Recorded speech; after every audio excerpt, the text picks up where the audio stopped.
Ya Rasulullah, siapakah manusia di dunia ini yang paling engkau kasihi?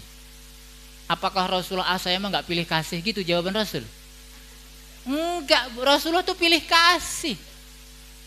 Dia jawab yang paling aku kasihi, paling aku sayangi manusia di bumi itu adalah Aisyah. Aisyah. Aisyah. Cemburu itu nanti dulu.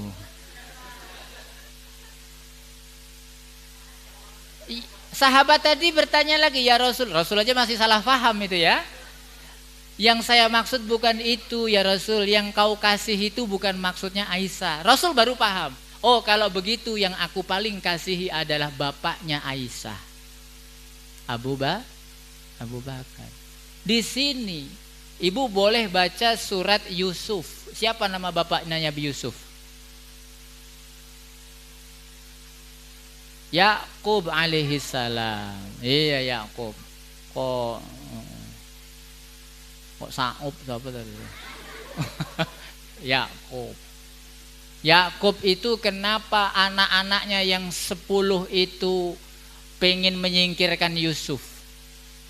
Baca surat Yusuf. Karena apa? Orang tua kita, ayah kita itu terlalu sayang sama Yusuf. Tapi sayang yang seperti apa yang boleh dibedakan dan mana yang tidak boleh dibedakan. Jadi ibu sudah harus tunduk bahwa sayang itu nggak harus sama juga ternyata bu. Nah sekarang masalahnya apa lagi? Adil udah deal, sayang udah deal, apa lagi masalahnya bu? Nggak tahu ibu. Ibu yang cari masalah.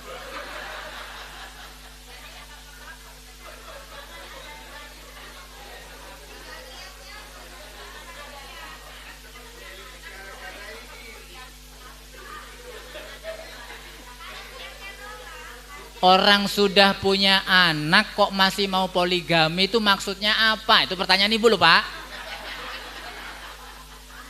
Bapak ini ingin menyempurnakan agamanya, semua perintah Allah ingin dicoba. Ibu sebagai wanita muslimah solihah harus mendukung suaminya taat kepada Allah. Saya justru menyarankan begini, jangan sampai ini didiskriminasi. Bapak-bapak gak pernah diajak rapat sama Allah. Kenapa harus diperintahkan oleh Allah yang boleh itu bapak-bapak? Bukan pilihan kami. Kami gak pernah deal-dealan kan Pak ya? Nabi untuk dakwah. Coba kalau bapak ini punya 4 bu, alangkah banyaknya jamaah kajian kita ini. Karena istrinya bapak ada 4.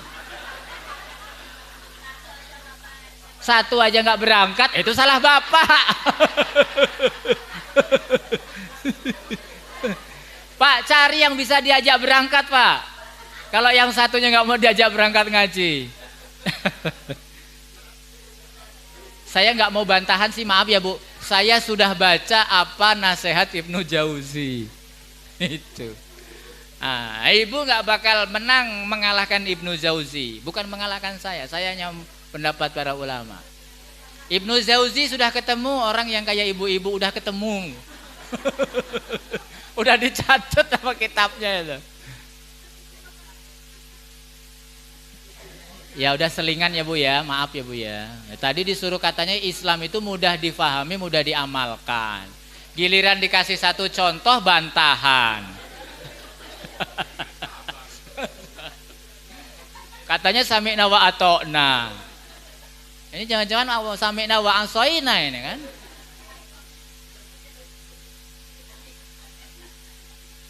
Jawabannya beda-beda.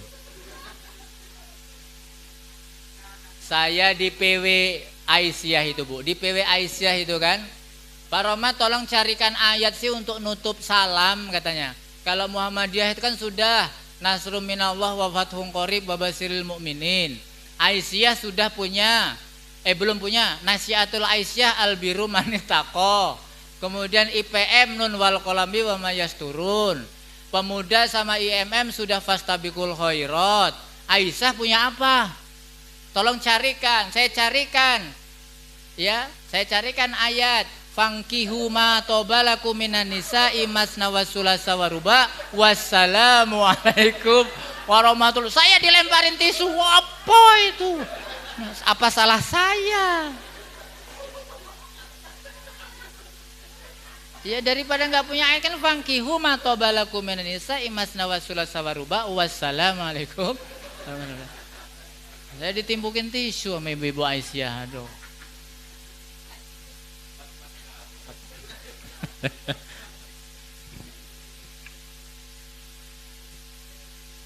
Baik Bapak Ibu, kita masuk ke wudu. Ya ayyuhallazina amanu idza qumtum ila shalah faghsilu wujuhakum. Wahai orang-orang yang beriman, apabila kamu mau masuk dalam melaksanakan sholat, faghsilu wujuhakum, maksudnya wudu dulu kemudian basahlah wajahmu. Di dalam ayat ini disebutkan secara global. Nanti di hadis dari sahabat Utsman dan yang lainnya dari sahabat Ibnu Hujur yang dimaktubkan di dalam kitab Tarjih, dijelaskan rincian wajah itu apa. Dimulai dari mencuci tangan dulu, kemudian berkumur-kumur dan istimsak, menghirup air ke hidung. Kata Nabi, hiruplah dengan sungguh-sungguh. Kenapa ada kalimat dengan sungguh-sungguh? Wabil khusus ketika puasa itu menjadi pengecualian, kecuali dalam keadaan kita sedang berpuasa. Kenapa kalau kita berpuasa nggak boleh menghirup sungguh-sungguh? Khawatir nanti airnya masuk ke hidung lewat kerongkongan yang menjadi sebab batalnya puasa. Berarti mafhum mukhallafahnya yang bisa kita ambil pemahaman dari kalimat ini adalah kalau kita wudu, masukkan air itu sampai melewati tenggorokan. Betul nggak kira-kira? Kecuali kalau sedang, siapa yang wudunya udah kayak gitu? Pedih, nyenggerak kan ya Bu ya? Itu caranya yang belum tahu. Caranya begini Bu. Kita kan sekali kata Rasulullah itu, dalam sekali cabukan coba dialirkan, jangan disedot. Dialirkan. Ya kalau kita isep ya kemana-mana rasanya. Karena lewat udara. Betul. Ya udara ini kan masuk kemana-mana. Tapi dialirkan. Kelenyer gitu ya. Kelenger sama kelenyer beda ya Bu ya. Dialirkan coba Bu. Nah pelan-pelan. Kemudian di istinsar, dihembuskan baru. Ketika dihentakkan boleh dengan nafas. Hush. Bagaimana kita mau tiket masuk surga dari 8 orang yang baru nyedot ke air ke hidung aja udah nggak ada yang begitu. Ya alhamdulillah Ibu dapat insya Allah. Amin. Nanti ajak saya Bu ya. Ya Pak, coba ini dulu. Dari hadis wudu ketika sedang berpuasa nggak boleh bersungguh-sungguh karena khawatir ini menunjukkan ini juga sunnah. Wudunya sah kalau tidak begitu. Karena ada syarat kecuali ketika dalam keadaan berpuasa. Karena ada ilat namanya. Ilatnya apa? Membatalkan puasa. Kalau ilatnya hilang, atau dengan kata lain kita tidak sedang berpuasa, maka lakukanlah itu.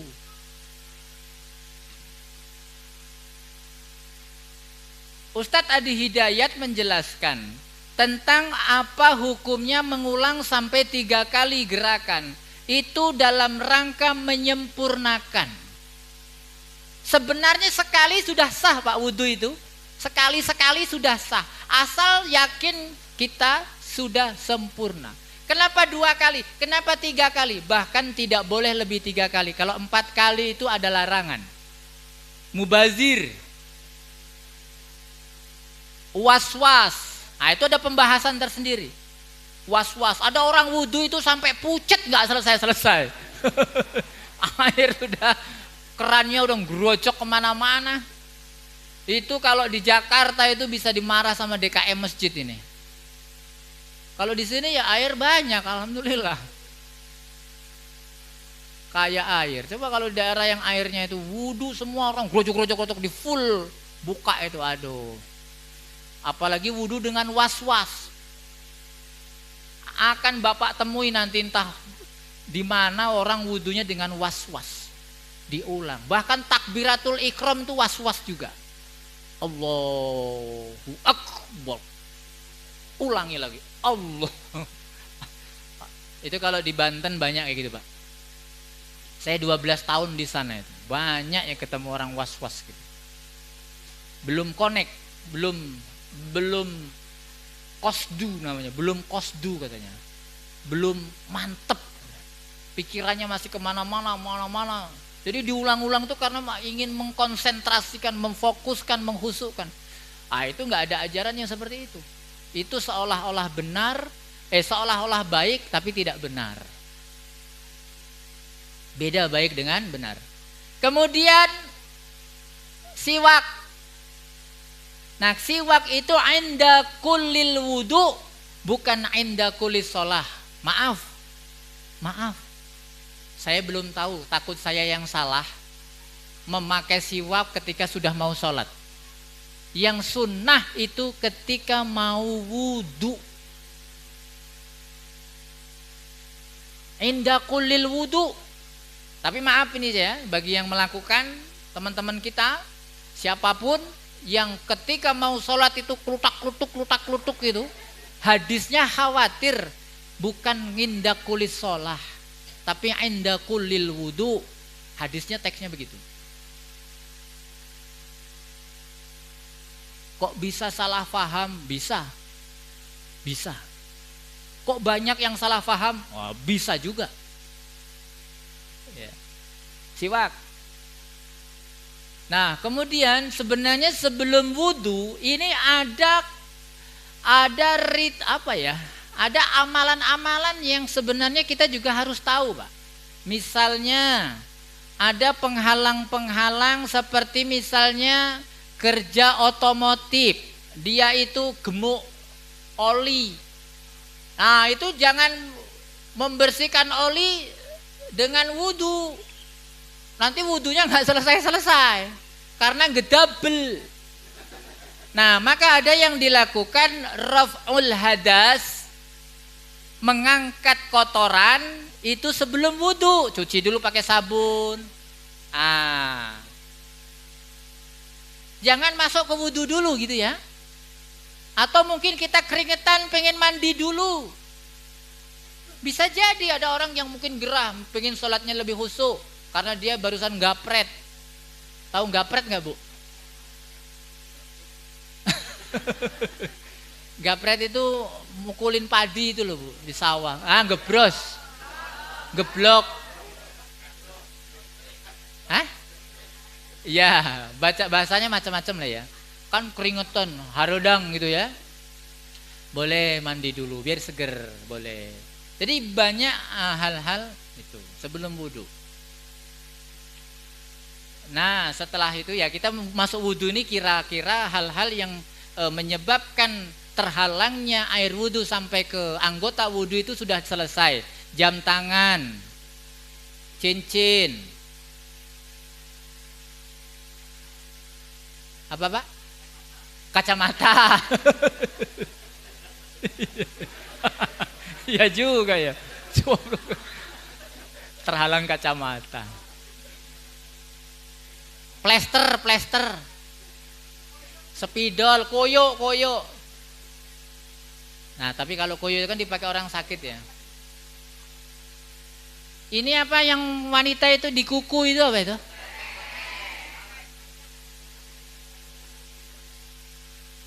Saya itu masih bingung sebenarnya yang kutek-kutek itu, Bu ya. Mendingan gak usah pakai ya. Tapi mbak-mbaknya merasa kurang pede kalau gak pakai. Iya. Mungkin ada kutek yang gak masalah gitu. Kutek muslim.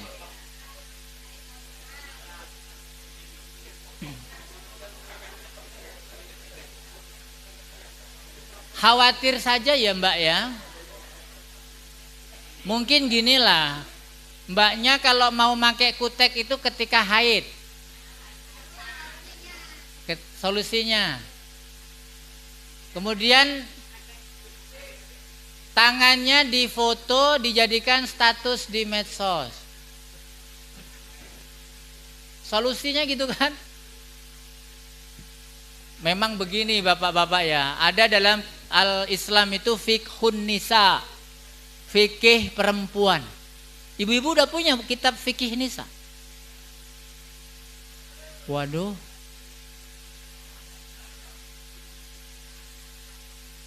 Kuota gak pernah kosong, fikih nisa ndak punya. Coba cari nanti Bu ya.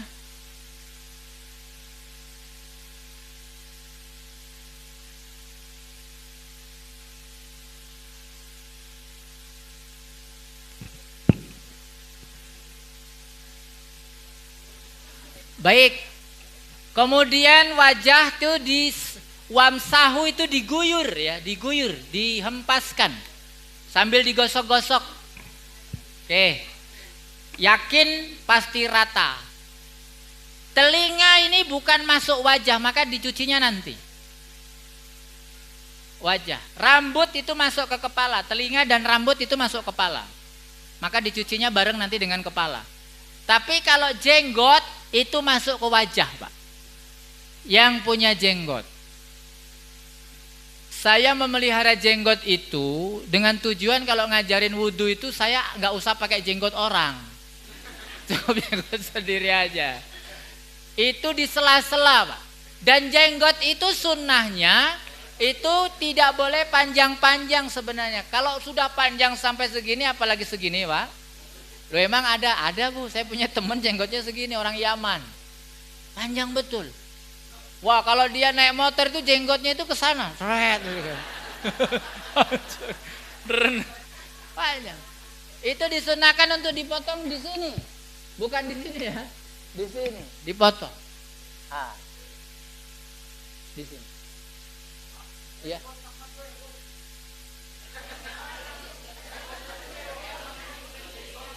Oh, dari sini Pak ya.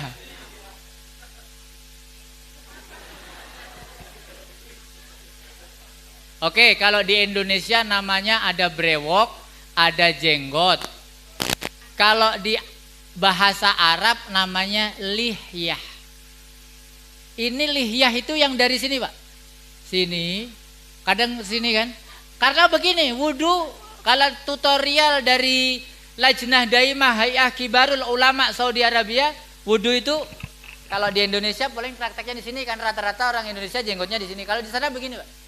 Nah, begini kan. Nah, mereka begini-begini. Terus dibeginikan. Itu untuk laki-laki yang punya lihyah. Udah nggak usah ribut brewok apa jenggot. Yang punya lihyah, silakan di. Setelah itu 3 kali untuk lebih sempurna, kemudian tangan wa aidiakum ilal marafiq. Ini memang ada beberapa pendapat apakah boleh dari sini ke sini atau dari sini ke sini. Kembalikan kepada teks ayatnya. Wa aidiakum ilal marafiq, dan kedua tanganmu sampai ila itu menuju dari sini ke sini. Jadi kalau ini keran, kita dari sini. Meskipun ditarjih nanti ini bukan menjadi perkara yang vital.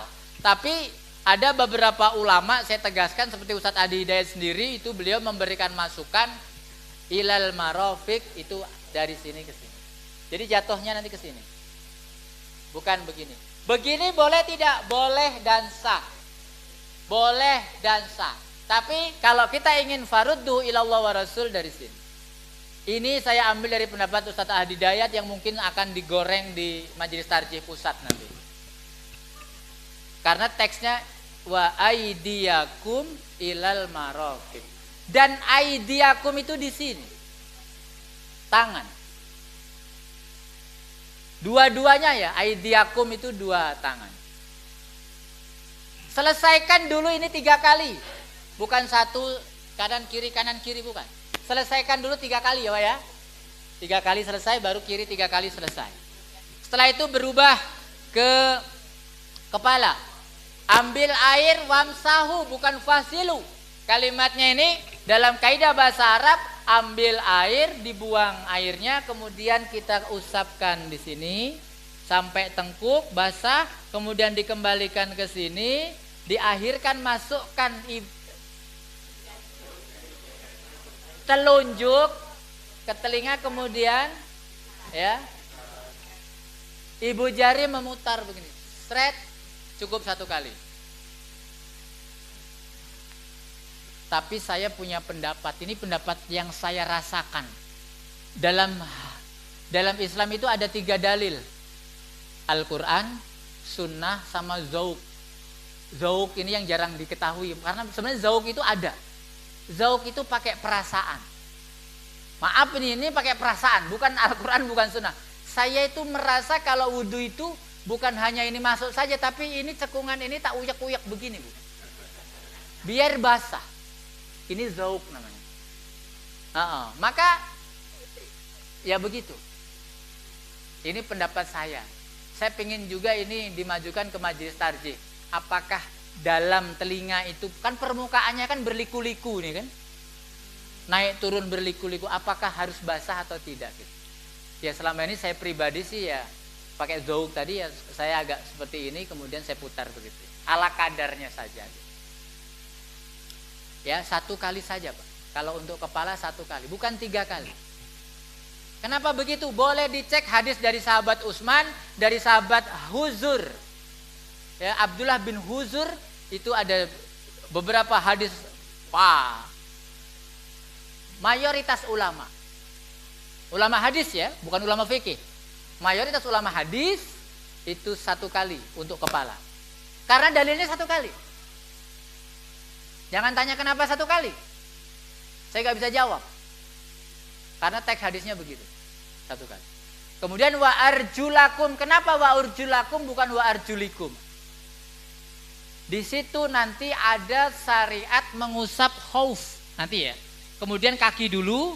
Ilal ka'bain. Maaf Pak ya, saya angkat. Ka'bain itu adalah ini. Polok.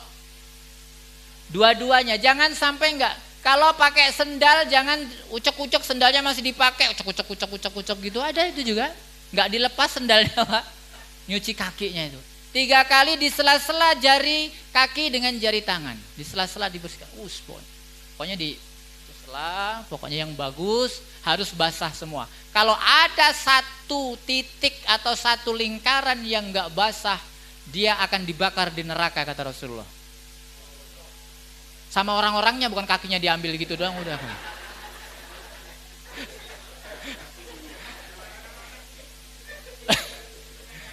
Enak kalau dilas gitu aja, serot itu.